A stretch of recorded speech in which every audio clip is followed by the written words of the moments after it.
ನಮಸ್ಕಾರ ಫ್ರೆಂಡ್ಸ್, ರಕ್ಷಿಸ್ ಸಿರಿಮನೆ ಚಾನಲ್ಗೆ ನಿಮಗೆಲ್ರಿಗೂ ಪ್ರೀತಿಯ ಸ್ವಾಗತ.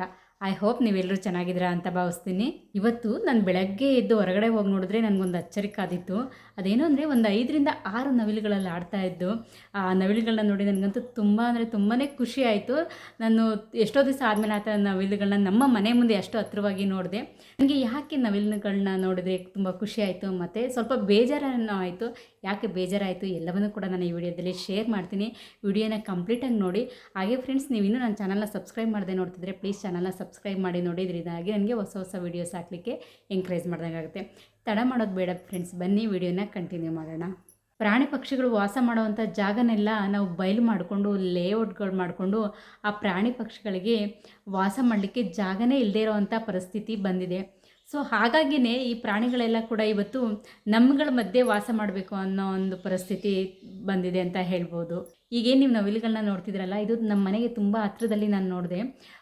ನಾನು ಇಷ್ಟು ಹತ್ರದಲ್ಲಿ ಎಂದೂ ಕೂಡ ನಾನು ನವಿಲುಗಳನ್ನ ನೋಡಿರಲಿಲ್ಲ. ಹಾಗಾಗಿ ತುಂಬ ಹತ್ರದಲ್ಲಿ ನೋಡಿರೋದ್ರಿಂದ ನನಗೆ ಈ ನವಿಲುಗಳನ್ನ ನೋಡಿ ತುಂಬ ಅಂದರೆ ತುಂಬಾ ಖುಷಿ ಆಯಿತು. ಹಾಗೆ ಬೇಜಾರು ಆಯಿತು. ಯಾಕೆ ಬೇಜಾರಾಯಿತು ಅಂದರೆ ಫ್ರೆಂಡ್ಸ್, ಇವತ್ತಿನ ದಿನ ನಾವೇನು ಮಾಡ್ತಾಯಿದ್ದೀವಿ ಅಂದರೆ ಪ್ರಾಣಿ ಪಕ್ಷಿಗಳು ವಾಸ ಮಾಡೋಕ್ಕೆ ಜಾಗ ಇಲ್ಲಂಗೆ ಅವುಗಳ ಜಾಗದಲ್ಲಿ ನಾವು ಬಂದು ವಾಸ ಮಾಡ್ತಾಯಿದ್ದೀವಿ. ಹಾಗಾಗಿ ಪ್ರಾಣಿ ಪಕ್ಷಿಗಳೆಲ್ಲ ಬಯಲಿಗೆ ಬಂದು ನಮ್ಮ ಜೊತೆ ವಾಸ ಮಾಡೋವಂಥ ಪರಿಸ್ಥಿತಿ ಬಂದಿದೆ. ಸೊ ಇದಕ್ಕೆ ಮುಖ್ಯವಾಗಿ ಯಾರು ಕಾರಣ ಅಂದರೆ ನಾವೇ ಕಾರಣ ಅಂತಲೇ ಹೇಳ್ಬೋದು. ನಾವು ಏನು ತಪ್ಪು ಮಾಡ್ತಾಯಿದ್ದೀವಿ? ಯಾಕೆ ನಾವು ಪ್ರಾಣಿಗಳ ಬಗ್ಗೆ ದಯೆನ ತೋರಿಸ್ತಾ ಇಲ್ವಾ?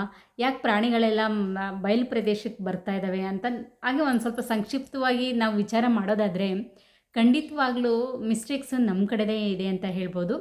ಯಾಕಂದರೆ ಈಗ ನಾನು ಫಾರ್ ಎಕ್ಸಾಂಪಲ್ ಬ್ಯಾಂಗ್ಳೂರಲ್ಲೇ ಇರೋದ್ರಿಂದ ನಾನು ಬ್ಯಾಂಗ್ಳೂರನ್ನೇ ತೊಗೊಂಡ್ರೆ, ನೀವು ಬ್ಯಾಂಗ್ಳೂರು ವ್ಯಾಪ್ತಿ ನೋಡಿ ಎಷ್ಟು ಹಬ್ಕೊಂಡು ಹೋಗ್ತಾಯಿದೆ ಬ್ಯಾಂಗ್ಳೂರು ಅಂತ. ಸರಿಸುಮಾರು 60 ಕಿಲೋಮೀಟ್ರಿಗೂ ಆಚೆ ಬ್ಯಾಂಗ್ಳೂರು ವ್ಯಾಪ್ತಿ ಬೆಳ್ಕೊಂಡು ಹೋಗಿದೆ.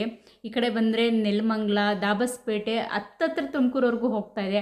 ಆ ಕಡೆ ವರ್ತೂರು, ಹೊಸೂರು ಆ ಕಡೆ ಹೋಗಿದೆ. ಆ ಕಡೆ ಬೊಮ್ಮಸಂದ್ರ, ಹೀಗೆ ಎಲ್ಲಿಂದ, ಆಮೇಲೆ ಮತ್ತು ದೇವನಹಳ್ಳಿ, ಹೀಗೆ ಎಲ್ಲಿಂದ ಎಲ್ಲಿಗೆ ಹೋದರೂ ಕೂಡ ನೀವು ಬ್ಯಾಂಗ್ಳೂರು ಅಂತ ಹೇಳಿಬಿಟ್ಟು ತುಂಬ ಬೆಳ್ಕೊಂಡು ಹೋಗ್ತಾ ಇದೆ ಬೆಂಗಳೂರು. ಒಂದೇ ಪ್ರದೇಶನ ಹೆಚ್ಚು ನಗರವಾಗಿ ಅಭಿವೃದ್ಧಿ ಮಾಡೋದ್ರಿಂದ ಕೃಷಿ ಭೂಮಿ ಎಲ್ಲ ಹಾಳಾಗುತ್ತೆ ಅಂತ ಹೇಳ್ಬೋದು.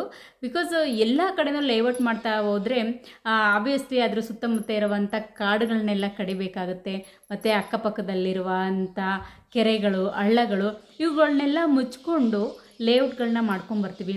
ಅವಾಗ ಏನಾಗುತ್ತೆ ಹೇಳಿ, ಅಲ್ಲಿದ್ದಂಥ ಪ್ರಾಣಿ ಪಕ್ಷಿಗಳೆಲ್ಲ ಆಚೆ ಬರಬೇಕಾಗತ್ತೆ.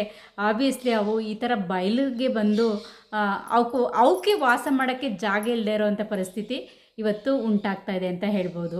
ಇದು ಹೀಗೆ ಮುಂದುವರೆದ್ರೆ ಪ್ರಾಣಿಗಳ ಸಂತತಿನೂ ಕಡಿಮೆ ಆಗ್ತಾ ಹೋಗುತ್ತೆ. ನಮ್ಮ ಮುಂದಿನ ಪೀಳಿಗೆಗೆ ಪ್ರಾಣಿಗಳ ಯಾವುದು ಅಂದರೆ ನಾವು ಪಿಕ್ಚರ್ಸ್ಗಳಲ್ಲಿ ತೋರಿಸ್ಬೇಕಾಗುತ್ತೆ, ಫೋಟೋಸ್ಗಳಲ್ಲಿ ತೋರಿಸ್ಬೇಕಾಗುತ್ತೆ, ಅಂಥ ಪರಿಸ್ಥಿತಿ ಬರ್ಬೋದು. ಹಾಗಾಗಿ ನಾವು ಆದಷ್ಟು ಪ್ರಾಣಿಗಳನ್ನ, ಪಕ್ಷಿಗಳನ್ನ ಬೆಳೆಸಬೇಕು ಮತ್ತು ಉಳಿಸ್ಬೇಕು ಕೂಡ. ಇದಕ್ಕೇನಾದ್ರು ಸೊಲ್ಯೂಷನ್ ಇದೆಯಾ ಅಂತ ನೋಡೋದಾದರೆ, ಕೆಲವೊಂದು ನಗರ ಪ್ರದೇಶಗಳು, ಈ ಫಾರ್ ಎಕ್ಸಾಂಪಲ್ ಬೆಂಗಳೂರೇ ತೊಗೊಂಡ್ರೆ ಇದು ತುಂಬ ಬೆಳೀತಾ ಇದೆ. ಈ ಕಡೆ ಕನಕಪುರ, ರಾಮನಗರ, ಈ ಕಡೆ ತುಮಕೂರವರೆಗೂ ಹೀಗೆ ತುಂಬ ವ್ಯಾಪ್ತಿ ಹಬ್ಕೊಂಡು ಹೋಗ್ತಿದೆ.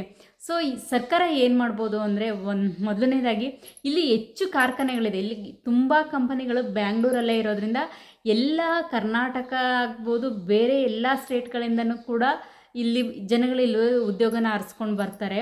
ಹಾಗಾಗಿ ಜನಸಂಖ್ಯೆ ತುಂಬ ಜಾಸ್ತಿ ಆಗ್ತಾ ಇರುತ್ತೆ. ಜನಸಂಖ್ಯೆ ಜಾಸ್ತಿ ಆದಂಗೆ ಆಬ್ವಿಯಸ್ಲಿ ಇಲ್ಲಿ ಬಂದು ಒಂದು 5 ವರ್ಷ 10 ವರ್ಷ ವಾಸ ಇದ್ದಂಥ ಜನಗಳಿಗೆ ಸ್ವಂತ ಮನೆ ಬೇಕು ಅಂತ ಅನಿಸುತ್ತೆ. ಆಗ ಸೈಟ್ಗಳು ತೊಗೋಬೇಕು ಅನಿಸುತ್ತೆ. ಈಗ ಬೇಡಿಕೆಗಳು ಜಾಸ್ತಿ ಆದಾಗ ಏನಾಗುತ್ತೆ ಅಂದರೆ, ರಿಯಲ್ ಎಸ್ಟೇಟ್ ಡಿಮ್ಯಾಂಡ್ ಜಾಸ್ತಿ ಆಗ್ತಾ ಹೋಗುತ್ತೆ. ಕೃಷಿ ಭೂಮಿನ ಅವರು ಲೇಔಟ್ಗಳಾಗಿ ಪರಿವರ್ತನೆ ಮಾಡ್ತಾ ಹೋಗ್ತಾರೆ. ಹಾಗಾಗಿ ಏನು ಮಾಡ್ಬೋದು ಇದಕ್ಕೆ ಸೊಲ್ಯೂಷನ್ ಅಂತ ನನಗೆ ಅನಿಸಿದ್ದು ಅಂದರೆ, ಸರ್ಕಾರ ಸ್ವಲ್ಪ ಇದ್ರ ಕಡೆಗೆ ಆಲೋಚನೆ ಮಾಡಿದ್ರೆ ಕೆಲವೊಂದು, ಈಗ ಫಾರ್ ಎಕ್ಸಾಂಪಲ್ ಕರ್ನಾಟಕದಲ್ಲೇ ಡಿಸ್ಟ್ರಿಕ್ಟ್ಗಳಲ್ಲೂ ಕೂಡ ಕಂಪ್ನಿಗಳನ್ನ ಹಾಕ್ತಾ ಹೋದರೆ ಬೆಂಗಳೂರಿಗೆ ಬರೋವಂಥವ್ರ ಸಂಖ್ಯೆ ಕಡಿಮೆ ಆಗ್ತಾ ಹೋಗುತ್ತೆ. ಈಗ ಫಾರ್ ಎಕ್ಸಾಂಪಲ್ ಹಾಸನಲ್ಲೇ ನಾನು ಎಕ್ಸಾಂಪಲಿಗೆ ತೊಗೊಳ್ತೀನಿ ಹಾಸನ. ಈಗ ಹಾಸನಲ್ಲಿ ಸಾಕಷ್ಟು ಕಂಪ್ನಿಗಳಿದೆ.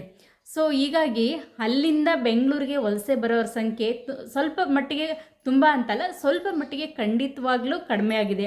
ಸೊ ಇದರಿಂದ ಆ ಜಿಲ್ಲೆಯಲ್ಲಿ ಕಂಪ್ನಿಗಳು ಬೆಳೀತಾ ಇರೋದ್ರಿಂದ ಆಗೋ ಪ್ರಯೋಜನಗಳು ಏನು ಅಂತ ಹೇಳಿದರೆ, ಅದೊಂದು ಜಿಲ್ಲೆ ಎಕ್ಸಾಂಪಲಾಗಿ ಹೇಳ್ತಾ ಇದ್ದೀನಿ ಅಷ್ಟೇ.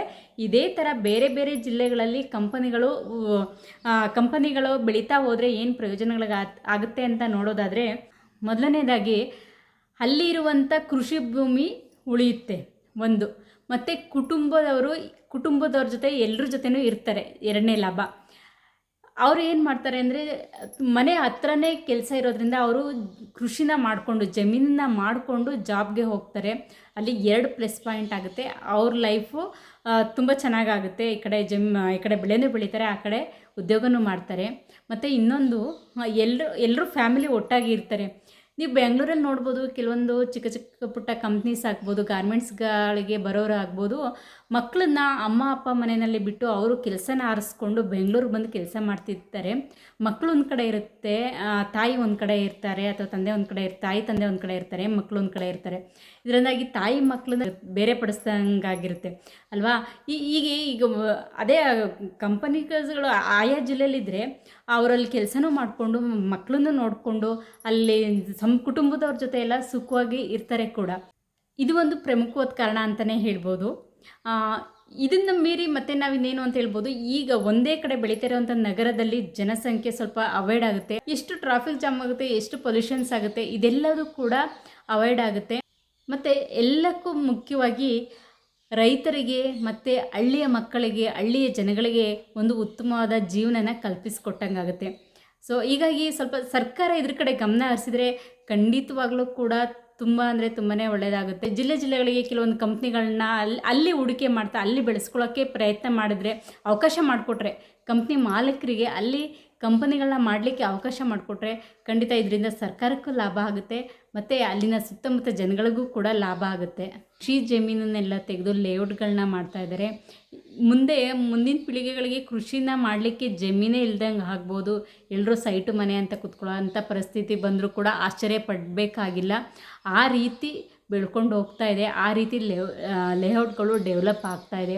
ಫ್ರೆಂಡ್ಸ್, ಇದಾಗಿತ್ತು ಒಂದೇ ಕಡೆ ನಗರನ ಬೆಳೆಸೋದು ಆಗಿರ್ಬೋದು, ಅಥವಾ ಕೃಷಿ ಜಮೀನನ್ನು ನಾವು ನಾಶ ಮಾಡ್ತಾ ಬರೋದ್ರಿಂದ ಏನೇನು ಅಡ್ಡ ಪರಿಣಾಮಗಳಾಗುತ್ತೆ ಅಂತ ನನಗೆ ಆ ಪಕ್ಷಿಗಳನ್ನ, ನನಗೆ ನವಿಲುಗಳನ್ನ ನೋಡಿದ್ಮೇಲೆ ಅನ್ನಿಸ್ತು. ನನಗೆ ಸ್ವಲ್ಪ ಬೇಜಾರು ಕೂಡ ಅನ್ನಿಸ್ತು. ಇದಾಗಿತ್ತು ಇವತ್ತಿನ ನನ್ನ ಅಭಿಪ್ರಾಯ. ನನಗೆ ಆ ಪಕ್ಷಿಗಳನ್ನ ನೋಡಿ ನನಗೆ ಆ ಅಭಿಪ್ರಾಯ ಬಂತು, ಅದನ್ನು ನಿಮ್ಮ ಹತ್ರ ಶೇರ್ ಮಾಡೋಣ ಅಂತ ಈ ವಿಡಿಯೋ ಮಾಡಿದೆ. ನಿಮಗೆ ವಿಡಿಯೋ ನೋಡಿ ಏನು ಅನ್ನಿಸ್ತು ಅಂತೇಳಿ ಕಮೆಂಟ್ ಮಾಡಿ ಹೇಳಿ.